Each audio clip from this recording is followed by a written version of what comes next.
Bonsoir chers internautes des Trois Pistes Télévision. Aujourd'hui nous avons Maître Landry Congo. Avec lui nous allons parler de 10 ans de l'OHADA en République démocratique du Congo. Quel bilan, mais aussi d'autres questions à trait avec l'OHADA d'une manière ensemble, son plan d'application, ses institutions et les restes. Bonsoir Maître Landry. Bonsoir monsieur le journaliste. Comment vous allez? Nous allons très bien par la grâce de Dieu. Vous êtes spécialiste du droit, vous êtes connu dans le monde des juristes de la République démocratique du Congo. Bientôt, l'OHADA va totaliser 10 ans en République démocratique du Congo. Si nous pouvons dire ou faire un bilan déjà, selon vous, ce bilan est négatif ou positif actuellement? Bon voilà, 10 ans de l'OHADA bientôt en République démocratique du Congo. Mais je ne saurais commencer à parler du bilan sans dire un mot sur ce que c'est que l'OHADA.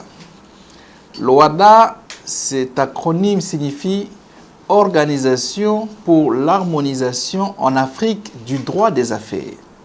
Ça veut dire simplement que c'est un droit communautaire. Communautaire signifie qu'il n'y a pas que la RDC, mais il y a d'autres pays africains. À ce jour, nous sommes à 17 pays qui sont membres de l'OHADA, donc c'est une organisation communautaire, mais qui ne concerne que le droit des affaires.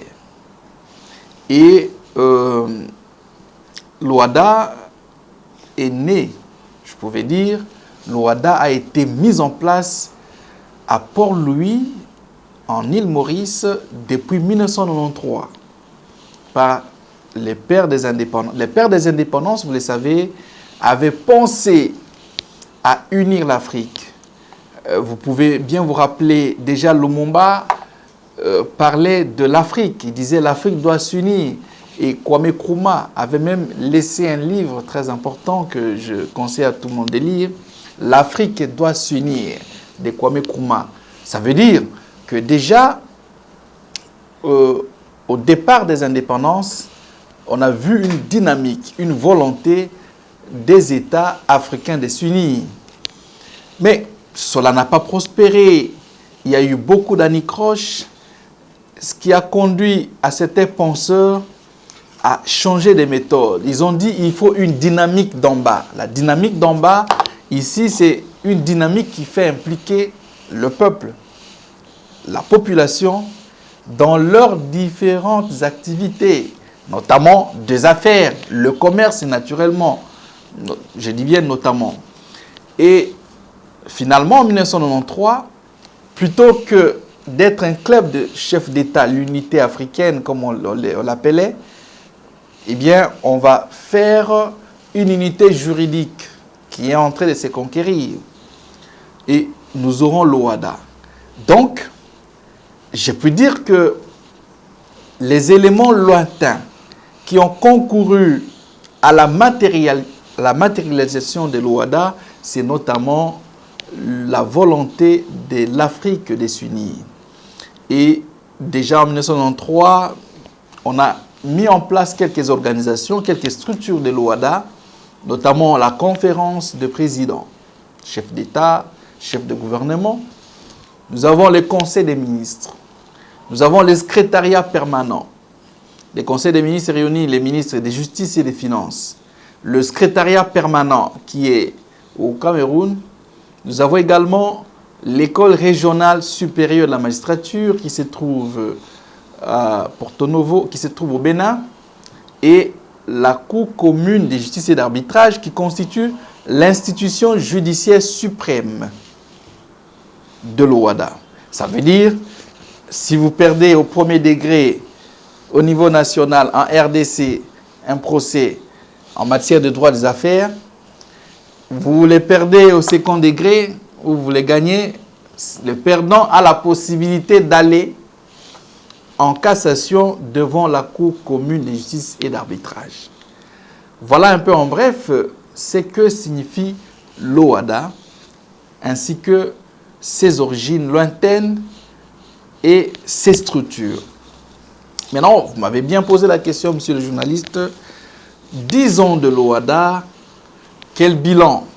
Je ne saurais en quelques minutes donner le bilan de l'OHADA en RDC, mais je commence par dire que ça fait 10 ans et nous avons des souvenirs très vifs que en 2012, déjà en 2010, la Cour suprême de justice, toutes sections réunies, siégeant pour la première fois et l'unique fois en matière de constitutionnalité des traités internationaux, eh bien, cette Cour a déclaré conforme dans son arrêt R. Const 112 par TCR, conforme à la Constitution, le traité de l'OHADA qu'on appelle traité de Port-Louis. Et depuis lors, on va arriver finalement le 12 septembre 2012 où la République démocratique du Congo a déposé au Sénégal les instruments et a effectivement adhéré à l'OHADA. Donc on peut compter à partir du 12 décembre 2012, 12 septembre, voulais-je dire, 2012, jusqu'au 12 septembre prochain, 2022, 10 ans. Un enfant de 10 ans, ça signifie quelque chose. C'est un enfant qui est né, qui grandit, qui a cessé d'allaiter et tend vers sa puberté. Ça signifie quelque chose. Mais en fait, un anniversaire de 10 ans ou tout autre anniversaire n'est pas une occasion où on se livrerait à toutes sortes d'orgies. Non, c'est plus une aubaine pour nous les scientifiques de pouvoir se lancer dans des réflexions, pouvoir diagnostiquer le passé, mettre en exergue le présent et préparer l'avenir. Et la question est fondamentale lorsque vous me posez la question sur l'avenir de l'OHADA en RDC et le passé de l'OHADA. Eh bien, le passé de l'OHADA peut être vu sous plusieurs angles. L'angle judiciaire, l'angle scientifique et tant d'autres. Mais je ne prends que les deux. Sur le plan de la production scientifique, je dirais que le bilan de l'OHADA en RDC est bon. Je vais vous surprendre, le bilan est bon. Nous avons vu des scientifiques, nous avons vu des avocats, des magistrats se lancer dans la production scientifique impressionnante, au point que les autres États partis à l'OHADA commencent à respecter la RDC. Je ne voudrais pas ici citer chacun des auteurs en la matière, mais nous avons plusieurs publications. Déjà au matin, en 2014, déjà, il y avait déjà des publications. Pour ne parler que de moi-même, à ce jour, j'ai 19 publications en droit OHADA. Et ces publications ne sont pas seulement consommées en République démocratique du Congo, c'est également consommé au Cameroun. À Abidjan, j'ai reçu un confrère dernièrement qui est venu me remercier. Il a acheté certaines de mes publications à la Cour commune de justice et d'arbitrage et il en était très content. Et il y a des Tchadiens qui achètent ces publications, des Camerounais, ainsi de suite. Et pourtant, ils ont un âge plus avancé que la RDC en la matière. Et donc, sur le plan scientifique, je pouvais dire qu'il y a eu un point positif. Mais est-ce pour dire que nous allons nous calfeutrer dans un nombrilisme flatteur? Non.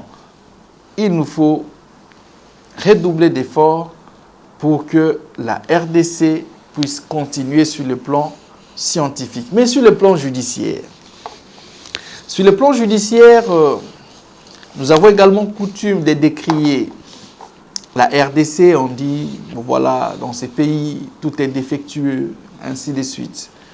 Mais nous pouvons quand même, au-delà de tout ce qu'on peut dire, je ne suis pas ici pour jeter de l'anathème sur l'institution judiciaire, nous reconnaissons qu'il y a beaucoup de choses à faire dans le domaine, notamment les domaines de formation des magistrats. L'OHADA est perçu, ou je pouvais dire, est appliqué à double vitesse. La première vitesse, c'est la vitesse de magistrats qui sont en ville, des avocats qui sont en ville, dans la capitale, voulais-je dire, qui sont également dans les centres tels que Lubumbashi, Kolwezi, Kisangani, etc., Goma. Ceux-là ont quand même la volonté de lire. Mais pourquoi ils ont la volonté? C'est parce qu'ils ont également la chance d'être en contact avec les formateurs et des ouvrages. C'est ainsi que pour cette première vitesse, même si elle est lente, il y a une bonne évolution. Mais la seconde vitesse, c'est dans les arrière-pays. Notamment là où il n'y a pas assez de possibilités pour faire parvenir les publications. Il y a des juges qui refusent d'appliquer le WADA. Non pas parce qu'ils refusent intentionnellement, mais parce qu'ils n'ont pas encore eu la chance de lire un ouvrage en matière de WADA. Vous savez-vous, Louis XIV disait « Un homme mal informé, ou plutôt un homme non informé a le droit de mal raisonner. » Et donc, la responsabilité est au pouvoir public, c'est-à-dire au ministère de la Justice, qui doit organiser les renforcements des capacités des magistrats. Et quand je dis magistrats, c'est tous les magistrats. Il faut s'occuper de tous les magistrats. Pas seulement les magistrats de la ville, mais également les magistrats de la campagne, des arrière-pays. Et donc, sur ce plan-là, il y a une formation, sur le plan de formation des magistrats, j'ai dit, ou même de l'information des acteurs judiciaires, il y a une double vitesse que je viens de décrire. Mais nous devons aussi dire que nous avons eu, il y a 10 ans, au cours de ces 10 ans, quelques arrêts phares qui ont permis aux autres pays, dans cet univers compétitif de l'OADA, à noter que certains arrêts de la RDC ont permis à constituer un revirement jurisprudentiel au niveau de la Cour commune de justice et d'arbitrage. Je voudrais ici citer les arrêts en matière d'immunité d'exécution, notamment l'arrêt Grand Hôtel 1 et l'arrêt Grand Hôtel 2. L'arrêt Grand Hôtel 1, c'est l'affaire qui a opposé les grands hôtels du Congo à M. Mboulou Moussesu, où pour la première fois, il y a eu une évolution jurisprudentielle notable devant la CCJA, où la CCJA a commencé à démontrer, quoique à demi-temps, le fait qu'une société qui n'a pas la majorité des parts au sein, plutôt une société où l'État n'a pas la majorité absolue des parts, cette société, c'est une entité privée. Mais quelques temps plus tard, soit quelques mois plus tard, 2 ans plus tard, donc parce que Grand Hôtel 1 c'est en 2018 et Grand Hôtel 2 2019, donc une année après, il y a eu Grand Hôtel 2 ayant opposé le professeur Bakande Jawampungu à la Société Grands Hôtels du Congo, où la CCJA a pratiquement changé son avis antérieur, son opinion antérieure, parce qu'avant, dans l'arrêt appelé Togo Télécom de 2005, on donnait les immunités d'exécution à tous les organismes où l'État avait des parts. Donc, toutes les sociétés étaient couvertes d'immunité et il n'y avait pas assez de clarification. Mais avec l'arrêt Grand Hôtel 2, il y a eu une forte clarification et dernièrement, cela a été de plus en plus clarifié et on considère que les sociétés où l'État a des parts, parce qu'elles sont sociétés, ce sont des entités privées, ce ne sont pas des entreprises publiques et donc on peut saisir leurs biens. Donc cela veut dire que la SNEL aujourd'hui, la Régie des eaux, l'ONATRA, etc., on peut saisir leurs biens. Ça, c'est en termes de bilan. Et pour l'avenir, que reste à dire? Pour moi, il est important de projeter l'avenir. Et projeter l'avenir signifie simplement que nous devons nous engager, avocats, magistrats, à être formés. Et ces formations nous permettront d'être les meilleurs de l'Afrique. Et nous allons donner le ton à l'Afrique en matière d'investissement, en matière de droit des affaires.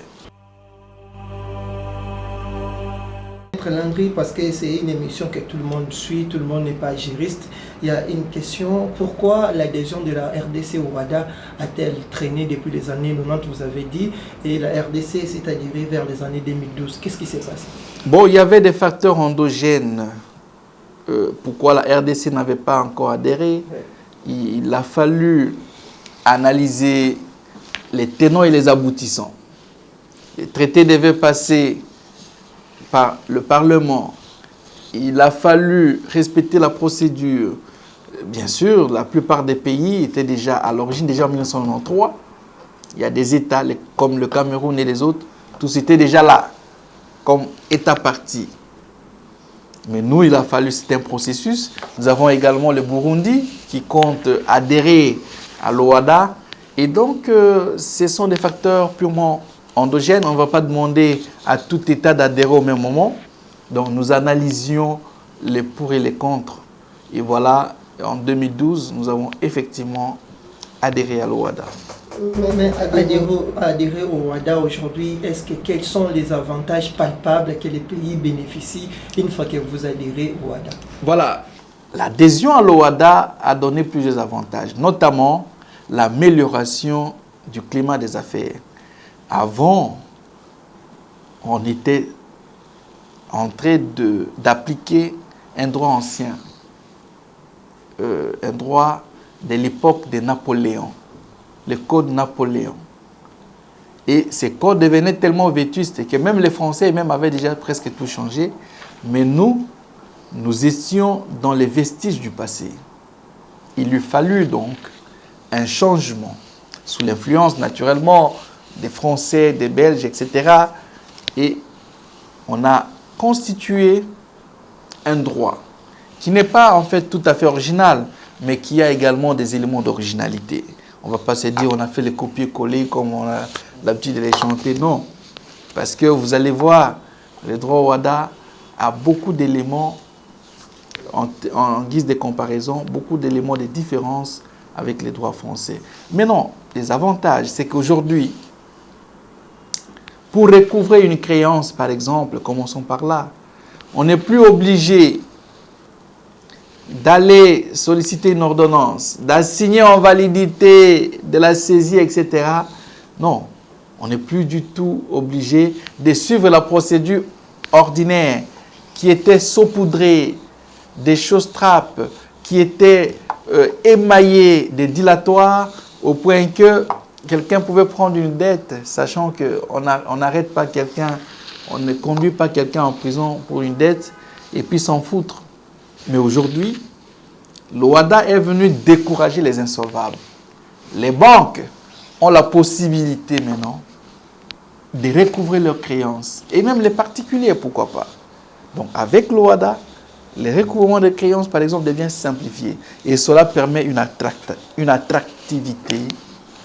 Et cela également permet d'acclimater, permet de donner un bouffée d'air en matière de droits des affaires.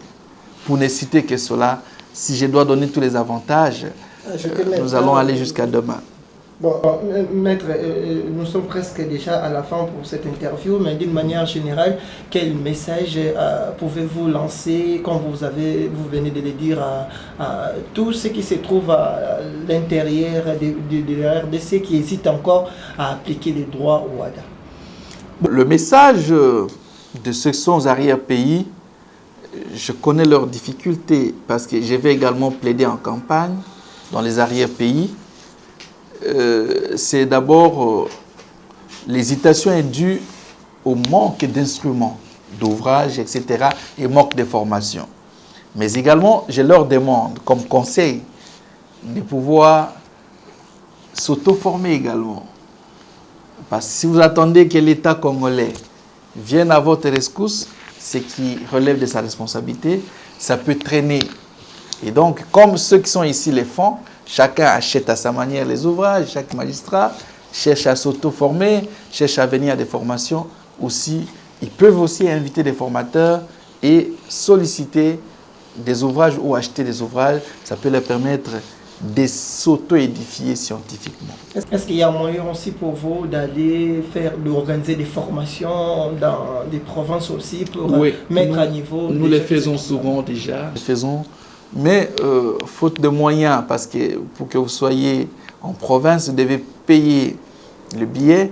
Je suis le responsable, donc le coordonnateur régional du centre d'études et de promotion de l'OHADA. Nous sommes là pour la promotion de l'OHADA, mais les pouvoirs publics également doivent financer ces centres pour nous permettre d'aller partout et prêcher la bonne nouvelle de l'OHADA. Merci, Maître Landry. Je vous en remercie. C'est déjà la fin de cette interview avec Maître Landry. Nous avons parlé avec lui du droit l'OHADA qui vient de totaliser 10 ans de sa ratification ici en République démocratique du Congo. On se retrouve déjà à très bientôt pour une nouvelle interview. Au revoir.